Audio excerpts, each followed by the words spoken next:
Hola y'all, bienvenidos otra vez a mi canal. Si no me conoces, soy Rachel y soy de Estados Unidos, pero llevo 4 años viviendo, bueno, casi 4 años viviendo en España. En mi canal hablo de mis experiencias en España, mis viajes, comida, los choques culturales que tengo en España o a lo mejor en otros países, muchas cosas. Así que nada, si os interesa este tipo de contenido, suscríbete a mi canal si quieres y dale un like si quieres. Y también tengo Instagram y TikTok, que soy nueva en TikTok. Pero bueno, eso, que quiero crear una comunidad aquí en YouTube muy multicultural y aprender cosas de vosotros y vosotros aprendes cosas de mí. Así que nada, me encantaría si estuvieras una parte de esta comunidad. Empezamos. Hoy os voy a hablar de los choques culturales que tuve cuando volví a mi país. Llevo bastante tiempo aquí, entonces estoy ya acostumbrada a la vida en España. Hay cosas que prefiero en Estados Unidos, pero hay muchas cosas que prefiero como son en España. Entonces os voy a explicar mi experiencia en este viaje. Bueno, mi primer choque fue el tiempo que pasas en una mesa durante la comida o la cena. Y aviso que esto es mi experiencia, hay gente que a lo mejor tiene otras experiencias. Lo tenía que decir. Pues en mi casa nunca comemos juntos, salvo en las fiestas como Navidad, Thanksgiving y esas cosas. Normalmente no comemos juntos, pero sí que cenamos juntos. Bueno, cuando éramos pequeños, mis hermanos y yo siempre cenábamos juntos, siempre. Entonces eso es algo muy especial y estoy muy agradecida por eso, porque hay muchas familias que no cenan juntos porque tienen deportes, tienen actividades, van a un drive-thru de estos, Chick-fil-A, McDonald's, Taco Bell y cenan ahí en el coche. Pero yo tuve la suerte de normalmente siempre cenábamos juntos, pero ahora no es el caso. Mi madre empieza a hacer la cena sobre las 4:30 o así, y la cena está ya lista a las 5, 5:30.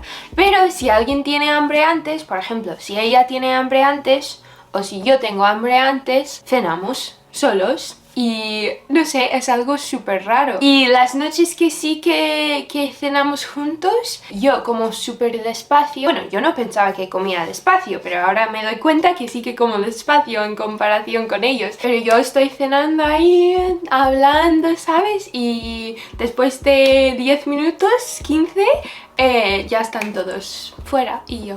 Ah, vale, entonces yo estoy sola en la mesa hablando a mí misma. Es que aquí no hay mucha cultura de estar en la mesa mucho tiempo, comiendo, cenando. Tenemos un plato, no tenemos aperitivo, primer plato, segundo plato, postre, café. No, tenemos la comida, la cena y es un plato. Era un choque, la verdad, porque yo me apetecía estar en la mesa hablando con mi familia, ¿sabes? Pero es más típico cenar bastante rápido y luego ir al salón y estar ahí el resto de la noche. Bueno, mi segundo choque en Estados Unidos fue que los desconocidos te hablan muchísimo. Esto es algo que me chocó muchísimo los primeros días. Obviamente soy de Estados Unidos, entonces yo debería estar acostumbrada a esta cultura, pero cuando llevas mucho tiempo fuera, se te olvida que esta es tu cultura. Así que los primeros días cuando iba al supermercado, a mi café favorito, yo no sé si esa es la palabra para café en inglés. Café como cafetería, ¿se dice café aquí? ¿O eso solo es café? Corrígeme en los comentarios, pero voy a mi café favorito y los empleados siempre me hablaban, pero muchísimo, muchísimo. Me preguntaban mil cosas. Hola, ¿qué tal? ¿Cuál es su nombre? ¿Qué haces hoy? Y yo, pues... trabajar. Y ellos, ¡ay! ¿Dónde trabajas? ¡Ah, qué guay! ¿Te gusta tu trabajo? ¡Ah, qué bien! ¿Dónde vives? Y sabes, mil cosas. Y al principio como que me chocó, ¿sabes? Es como, ¿pero quién eres? No te conozco, ¿por qué me preguntas mil cosas? Pero eso es normal y es algo es muy agradable, pero cuando no estás acostumbrado, entiendo que los extranjeros lo pueden ver como muy raro. Cuando pasaba tiempo con familias españolas o gente española aquí, al principio estaba un poco... no ofendida, pero estaba un poco triste que no me estaban preguntando mil cosas de mi vida. Yo pensaba que no les importaba mi vida, pero la verdad es que los españoles y gente de otros países no quieren ser cotillas, se dice así, cotillas, como no quieren atacarte con preguntas, pero en Estados Unidos sí. Así que me chocó que incluso los desconocidos te tratan así, te tratan como si estuvieras su mejor amigo. Cuando aprendes que eso es una cosa normal, ahí es bastante agradable, porque la gente pregunta por ti, tú preguntas por ellos, ¿qué tal? No sé qué. Vale, pues el tercer choque que tuve en Estados Unidos fue los sueldos y la percepción del dinero. Yo estaba en la universidad hasta los 22 años y me fui, me gradué y me fui. Entonces yo nunca he trabajado como adulta en Estados Unidos. Tuve esos trabajos de jornada media, ¿sabes? Pero no súper seria de vida profesional ahí. Pero mis amigas ahora tienen pues 23 hasta 28 por ahí años. Ellos sí que están ahí en ese mundo muy profesional, y la cantidad de dinero que ganan esta gente, flipas. Es que flipas. Y aviso otra vez que esto no es la vida para muchísima gente. Hay muchísima gente que tiene que tener 2 trabajos para sobrevivir, para dar la comida a sus hijos.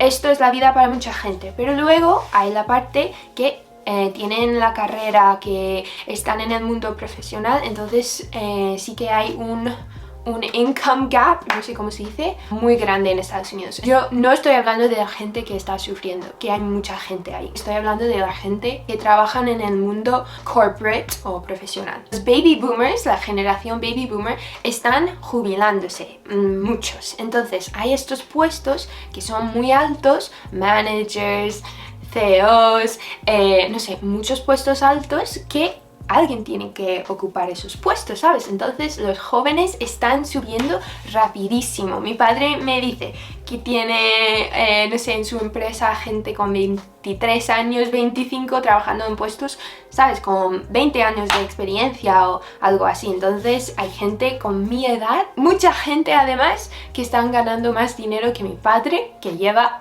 no sé, 40 años en la misma empresa. Entonces cuando hablan conmigo sobre sus sueldos, bueno, nadie dice exactamente lo que ganan, que me parece raro que somos tan con el dinero, pero bueno, una parte sí que lo entiendo, pero nadie te dice exactamente, pero tú puedes imaginar más o menos de cómo gastan su dinero, de cómo hablan del dinero, la percepción que tienen del dinero. Hablan de comprar sus casas. Bueno, sí, tenemos suficiente para comprar una casa, pero es que no sé dónde queremos. Y yo, hola, yo no tengo dinero para comprar una casa, y somos del mismo año, fuimos a la universidad juntos, ¿sabes? Pero es que no puedo ser muy crítica de mí misma, porque eso no es lo que quiero ahora. Yo estoy muy afortunada por mi vida aquí en España. Yo me considero muy afortunada por toda mi vida aquí en España, y yo no quiero esa vida ahora. Y yo creo que ellos ¿cómo explico esto? Que la felicidad equals dinero. Ahí, no sé, ¿cómo se dice equals? Estoy perdiendo mi español. La felicidad, el dinero van juntos, ¿sabes? Y aquí me parece que no. Me parece que la gente piensa de otra manera, que piensan que sí, que el dinero te permite a viajar más o a no sé qué, y yo también yo quiero viajar mucho, y yo quiero algún día tener mi casa. Estados Unidos es como algo muy rápido, que tienes que tener tu casa antes de los 30, tienes que tener mucho dinero, y yo he aprendido de vivir en los dos países que eso no te da felicidad. Y yo cuando estuve ahí estaba comprando 1000 cosas que no necesitaba, sobre todo en Amazon, 1000 cosas. Bueno, esto sí que lo necesito. No lo necesito. Pero cuando estás ahí es que es una mentalidad de comprar y gastar dinero. Y eso no te da felicidad. No te da felicidad. Bueno, el cuarto choque cultural que tuve en Estados Unidos fue obviamente la comida. Yo voy a decir una cosa. La comida de Estados Unidos No es mala, no es mala. Es mala para la salud, pero no es mala, está buenísima. Eso es el problema, está buenísima. Me encanta, me encanta, me encanta. Está muy, muy rica. Eso es el problema.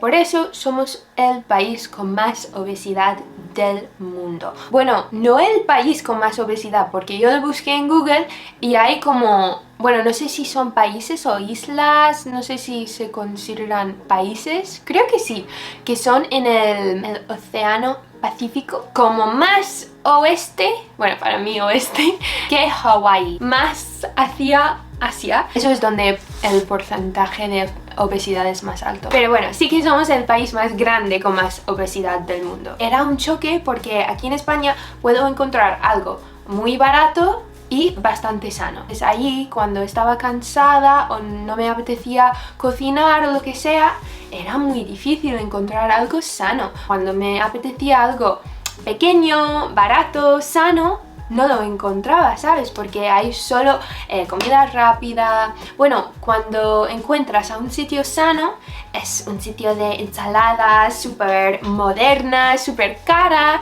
y eso no es lo que quería. Quería, por ejemplo, un desayuno con pan con tomate y un café con leche por 2,50. Algo así, pero eso no existe. Tienes que tener muchísimo, muchísimo self-control. Tienes que decir, no voy a parar a comprarme unos nuggets. Un día fuimos a un sitio, se llama Waffle House, si lo conoces, increíble, y miramos a las calorías después de desayunar, y cada desayuno, el clásico,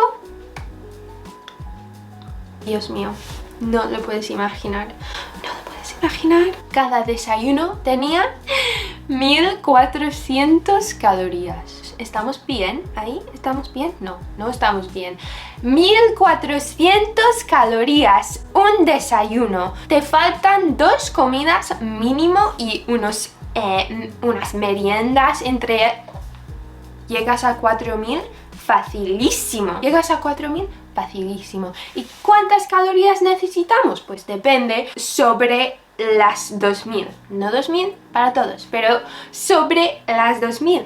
Entonces, cuando tú comes casi todas tus calorías en una comida, en el desayuno, es que hay poca esperanza para Estados Unidos si no cambiamos la manera que comemos. Entonces estoy muy contenta de estar aquí en España y que puedo ir a un restaurante y que no me van a dar comida del microondas y mi desayuno me va a costar menos de 3 euros. Eso es la vida que quiero. Bueno, el último choque es driving a todos los lados, conduciendo a todos sitios. Esto es algo agridulce porque había momentos en España que dije, "Buah, ojalá tener un coche para hacer un road trip a Granada, a La Rioja, algún sitio cerca o incluso a Galicia, a Cantabria, a no sé, sitios que no he estado y no puedo porque no tengo coche." Pero cuando no es una opción de conducir o no conducir, eso no es tan divertido, eso quita la gracia cuando tienes que conducir a todos esos sitios. Eso es como, bueno, ahora no me apetece. Me he dado cuenta que me encanta vivir en Madrid, me encanta poder andar a todos esos sitios. En todos esos sitios puedes andar y eso me parece algo increíble. Y cuando vas a quedar con tus amigos, vas andando, y yo puedo beber cuando voy a quedar con mis amigos, pero en Estados Unidos no podía porque yo no voy a conducir con 2 copas de vino, no, una copa a lo mejor, pero aquí puedo disfrutar con mis amigos y allí no, allí tenía que pedir un Uber, que es algo carísimo, que no lo hice porque no tengo $100 para pagar un Uber, o me quedé en Dallas, en la ciudad, con una amiga en su casa, porque si no, no puedo volver a mi casa, ¿sabes? Y no es que quería beber muchísimo, es solo que yo no voy a conducir con más de una copa de vino o lo que sea, porque no no. Entonces me gusta que aquí primero puedo pagar el vino, que ahí una copa te puede costar 9 hasta 25 dólares, bueno, o más por una copa. Entonces yo creo que el average sería como 14, 17 dólares una copa de vino. Entonces yo no tomaba vino ahí, y también si tomo algo pues puedo andar a mi casa o coger el metro o lo que sea. No sé, estoy mucho más contenta, que puedo disfrutar de mi vida, y no solo porque quiero poder disfrutar del vino o lo que sea, es porque no me siento segura conduciendo muy tarde ahí, porque la gente sí que conduce después de beber. Entonces eso, me cansé muchísimo de tener que coger el coche para todo, absolutamente todo. Hubo un día, y lo tengo en YouTube creo, que nevó y había las carreteras eran una capa de hielo, entonces tuvimos que andar al súper, y mi casa sí que está bastante cerca de un supermercado, pero son 20 minutos andando, entonces fuimos andando y fue una experiencia. Pues nada, estoy haciendo un vídeo de YouTube. Bueno chicos, pues estos han sido mis choques culturales reversos en Estados Unidos. Tengo muchísimos más, entonces si os apetece ver esos puedo hacer otros vídeos. Espero que te haya gustado el vídeo y no te olvides a darle un like y suscríbete a mi canal. Os quiero. Adiós.